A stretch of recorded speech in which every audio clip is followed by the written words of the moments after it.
Now, let's turn to something else, because I would like to thank all of you who flooded us yesterday with support for the idea that we must change the national debate about the so-called Indigenous voice to Parliament and start using the expression second voice, making it clear that Indigenous Australians, like all Australians, already have a voice to Parliament through our democracy, our representative democracy. And what the activists are asking for is a second additional voice. Now, both here at Sky and on my own website, been a flood of support, so thank you very much for that.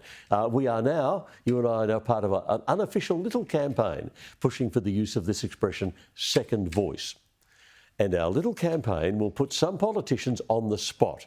And that was made clear when Andrew Gee resigned from the National Party just before Christmas, because he couldn't agree with the Nationals' opposition to an Indigenous second voice to Parliament.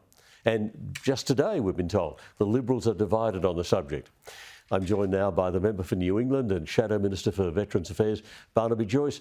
Barnaby, is the Prime Minister, is Anthony Albanese cleverly wedging the coalition on this issue?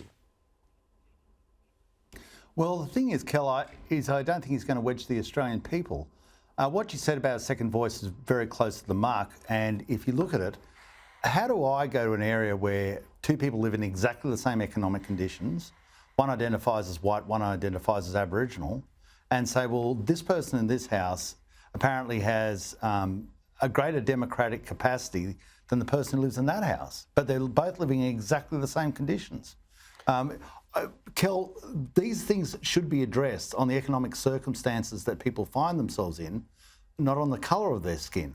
It is, if people are in a remote area and it has big issues with crime or economic stagnation, we'll address the issues.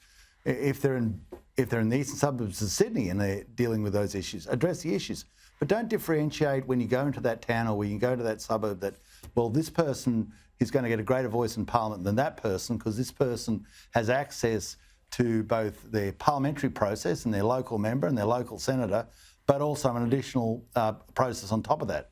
In 1967, Kel, Australia got rid of any differentiation on DNA, and now we seem to be wanting to put it back in. Which makes what Andrew Gee has done even more puzzling. Now, is he just, the first to jump ship, or is he just a one-off? What do you think?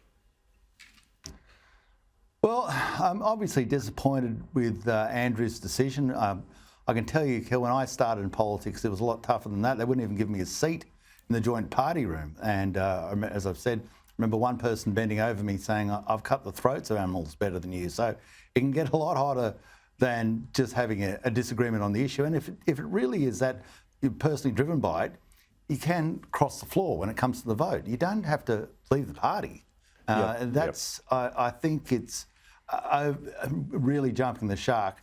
And I know that Andrew in the past had threatened to leave the party as well over budgetary issues, which once we dealt with them, we resolved them for him. But you can only jump off the ledge once. You can't jump back up.